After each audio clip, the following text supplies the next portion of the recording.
Hello, happy Monday! It's one of my favorite days of the week. Oh, who am I kidding? Every day of the week is a favorite day of the week for me. If I'm alive, it's a good day. Now, I say that because I have not woken up before, and I did flatline. So that was a bad day.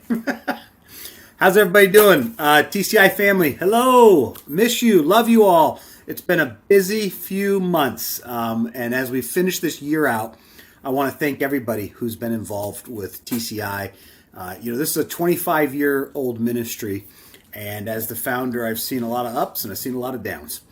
And the next 25 years are going to be amazing. But specifically, 2022 is going to see a massive explosion in our organization. We are edged to open up multiple churches. I dare even say how many, because we're all in negotiations and discussions, and there's all kinds of things involved. But next year is going to be a big year. It's exciting. I'm excited. The people, the board of directors, the members, the knuckleheads. Every one of us, we're all excited, and we're so grateful. I want to quickly, before I get into the message, I want to encourage you all, if you haven't contributed towards TCI, please, financially, we could use your help. If you're broke and you're poor, you know my stance. Don't send us a dime. We don't want your money. We could definitely use it. But God does not need it, nor does God want your money. If we feed you, if we give you encouragement, if you find our cause a just cause that you want to help support, come on board. Let us know how you want to help. Maybe you want to support us with your time. I've got a faithful member of our church who doesn't have much money at all and asked if they could donate. And I said, actually, no. I love you, but you don't have a lot of money. So God doesn't need your money, and neither do we, technically. So why don't you donate your time? And they were so excited. They never had a pastor tell them that before. Again, I know most people always go, God wants 10% of your income. God doesn't need any of it, okay? And neither does TCI. We sure would love for you to contribute, and whatever that might be. 10% of your income, 2% of your income, $10, 10 million, it doesn't matter. It'll all go towards the betterment of humankind. I'm one of the few pastors that take $1 salary. My salary I'm not going to share with you. That was established by the board of directors. I do not take it. I take $1 a year and will so for the remainder of my life. I'm not here to make a bunch of money off of a nonprofit. We're here to change the world. And if you want to be part of that, then why don't you come on board? Let us know how you want to help. Okay, guys? It's going to be a wonderful Christmas. We got lots of things to do. So let's get to the message. And here's the message. The title is, wait for it, I Wish You Paine. I didn't hear anybody jumping up and down saying, yeah, he wishes us pain. Yeah, Rev. Yeah. Great audience participation. I wish you pain. Copyright laws require I don't play part songs on videos. So I can't play the song I want to play for you. But in this song, the main lyric goes, I wish you pain. And it's deep because it proceeds to tell you what he means by that. And what the singer means is there is no success. There is no great accomplishment that does come to you that doesn't cost you everything. What are you willing to give for civil rights? What are you willing to give? I lived in Atlanta, Georgia. I have a family that is mixed. We have white people, we have black people, we got a little bit of everybody. Hispanic, Filipino, a bunch of different people all melted into one beautiful family. Some of us are pretty, some of us are ugly. Some of us are rich, some of us are poor, but we're a family. And I lived in the South, and having a black family in the South, I've had the Ku Klux Klan burn crosses on my yard. What have you done to stand up for civil rights, for racism, to fight it? Well, civil rights was that movement back when my parents were around, or my grandparents. If you think civil rights is done, you are gravely mistaken. We still got a long ways to go. We've come a long ways. We still got a ways to go. And it's not just against a certain race, it's all races. I see prejudice everywhere, from cops, criminals, Bloods, Crips, Christians, Jews, Muslims. It's across the board. What are you willing to give for peace? What are you willing to do? What are you willing to do to get your company off the ground? What are you willing to do to get your singing career off the ground? You just started that new job. I wish you pain in that new job. Doesn't that sound interesting? I wish you pain. I'm going to summarize what that means. This came about because of a message I preached once about your pain. People always come up and they ask me certain questions. They're like this, the same ones, you know. How do I become successful? Can you give me a roadmap? And I say, absolutely. And on that roadmap, you're going to have to make a stop at an exit. And that exit is going to come quite often. And the exit is called pain. You see, to take my life and to look from the beginning, birth, and where I'm at now, 46, and look at this ladder, if you will, or this road, or this path, however you want to look at it. Okay, from the beginning to the end as it is right now, today being the end date, because I'm still here, hopefully for a while. And on this journey, I was 7 when the elder of my father's church smashed my face with his fists, breaking it, shattering it. I won't go into all the details. I've preached on it. We'll probably preach on it for years to come. That pain makes me the sweet person that I am right now. Flash forward, I'm 10 years old and I am literally abandoned. A good portion of that was on me, but I was still abandoned at 10 years old. I had to live on the street. Guy tried to take me in an 18-wheeler at 10, and he was planning on taking me somewhere to do something. Not good. I was 10. I had to jump out of an 18-wheeler moving down the highway. Luckily, I saw the turn that he was turning on, and, well, my smart little brain said, okay, this is your shot. There's another 18-wheeler coming. You can jump out at I think he was maybe doing like 35 miles an hour, and I made it. Pain. I tried to kill myself that trip. I was beaten. I had a bad experience. A lot of pain. Abandonment. Pain. I wish you pain. I moved to a ghetto thereafter. A very dangerous place. And I was the only white kid, white boy in that place. And the things I saw and did to survive, ooh, I don't wish that on anybody. But that's pain that I have. And then I get deeper and I get deeper and I get more into the violence of the world and the violence that comes with that street. And you only survive by being ruthless and tenacious towards that ruthlessness, because people are only scared of the person that's scarier than them. So you got to be scarier than the boogeyman. So I did a lot of things to do that. More pain. More pain. Flash forward up to another part of the country where I had to move to, where my family thought we were escaping that world. And I went deeper. And I took it to a whole nother level by joining a family. It was a lot of pain that I inflicted on people. Collecting money. Those are scars that I can't get rid of. They are wounds that hurt me deeply, and I did them. And the list goes on. There is so much pain. Have you ever lost a child?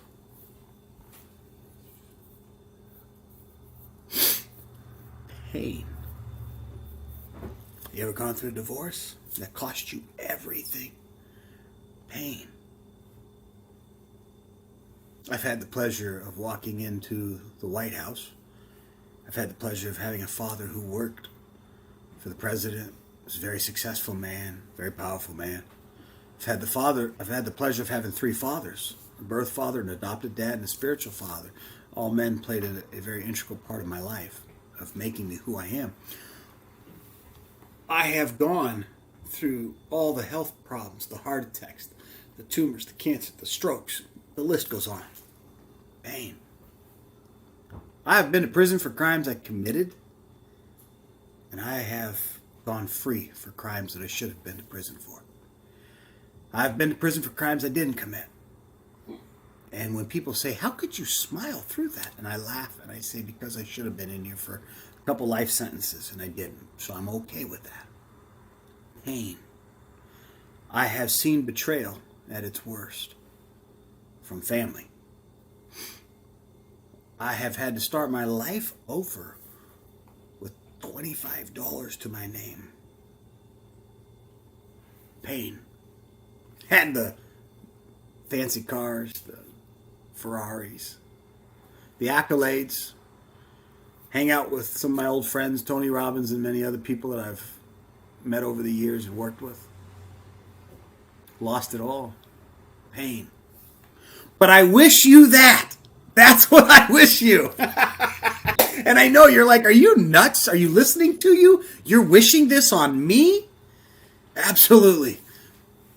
Because let me explain this. Really simple. There's a yin and a yang. Let me see if I can pull it up on the screen there. Right here.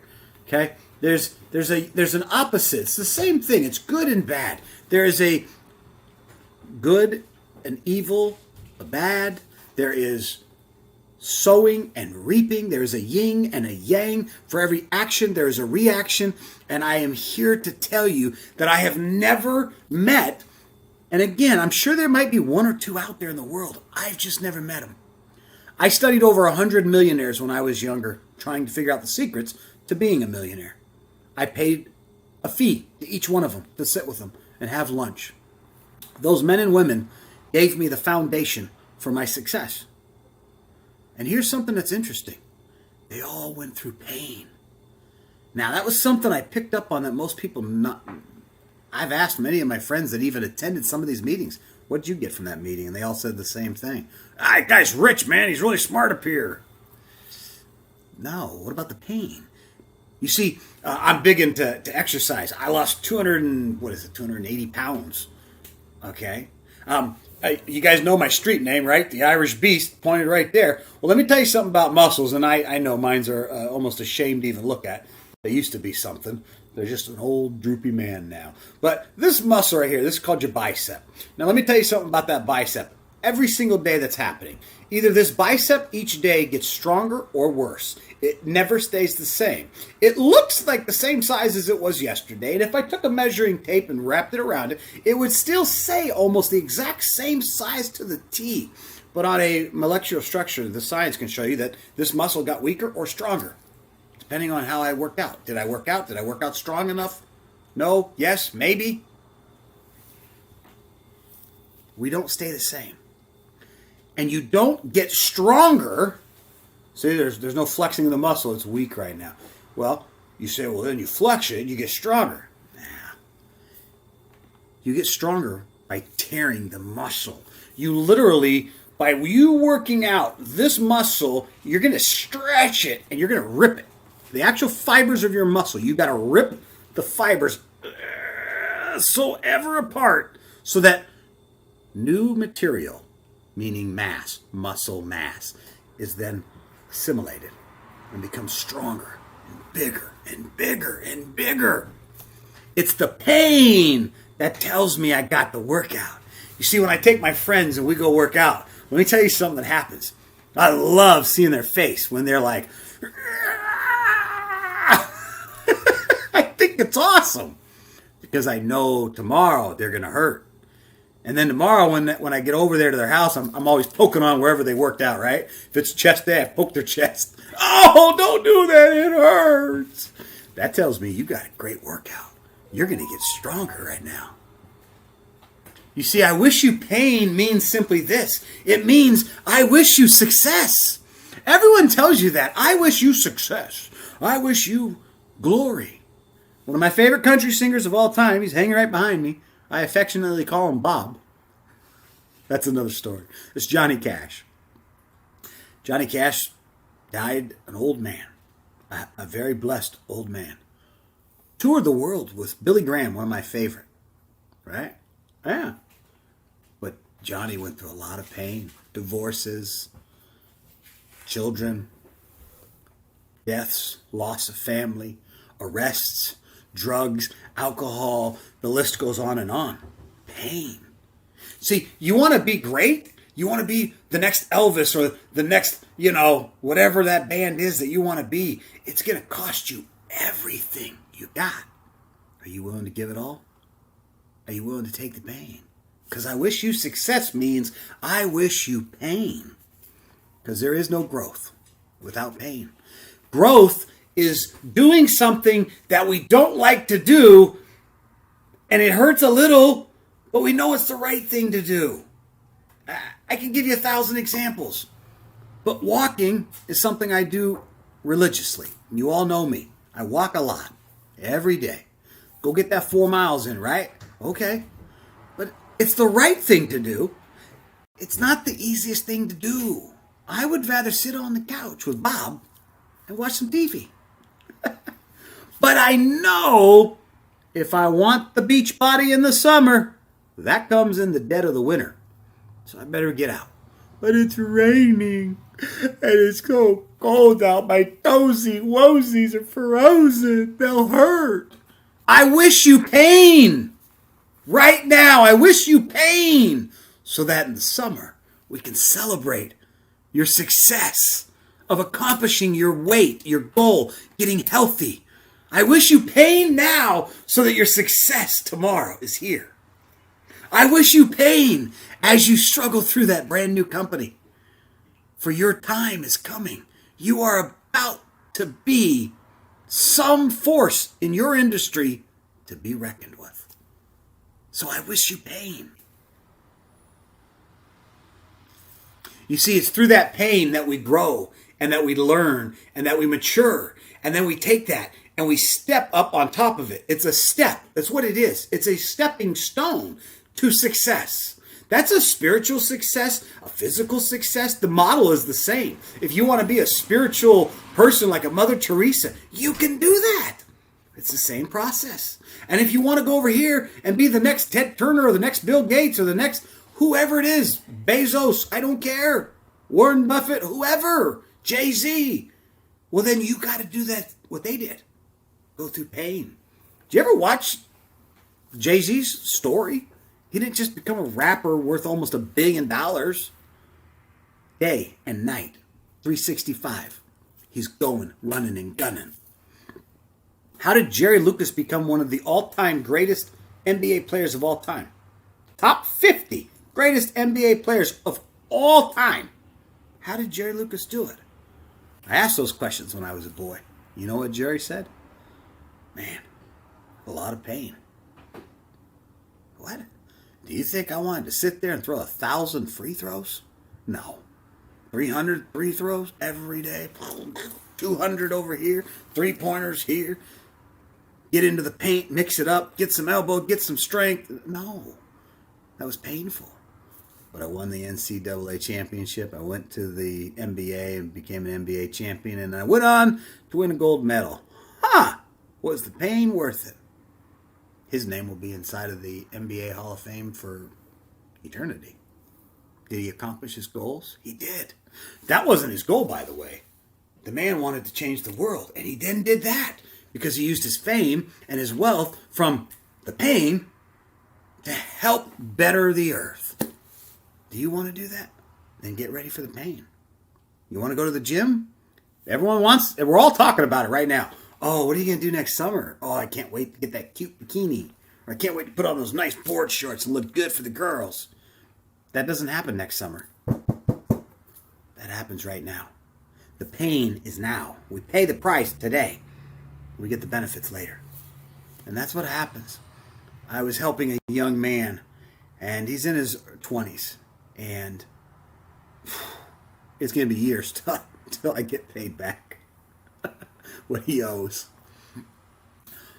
And I'm going through a lot of pain with this man's life. And let me tell you something about him. I don't do it because I'm going to benefit. I do it because I love him. Because he's a knucklehead. And what is a knucklehead? At TCI, we refer to knuckleheads as me, as everybody. People who just sometimes were a little knuckleheaded. Mother Teresa was a knucklehead. Even she'll admit to being one from time to time when she was alive. The Pope is a knucklehead. The crackhead on the corner is a major knucklehead. We're all knuckleheads, okay? We're just trying to be the best version of us. And at TCI, we wish you success. But understand, when we wish you success, it means we wish you pain too. And that pain that comes, because I know I had a friend once that told me, oh, it's painful. What'd you learn from it? I didn't learn anything. Well, then you wasted that moment. Shame on you. You went through pain and suffering, and you didn't learn anything?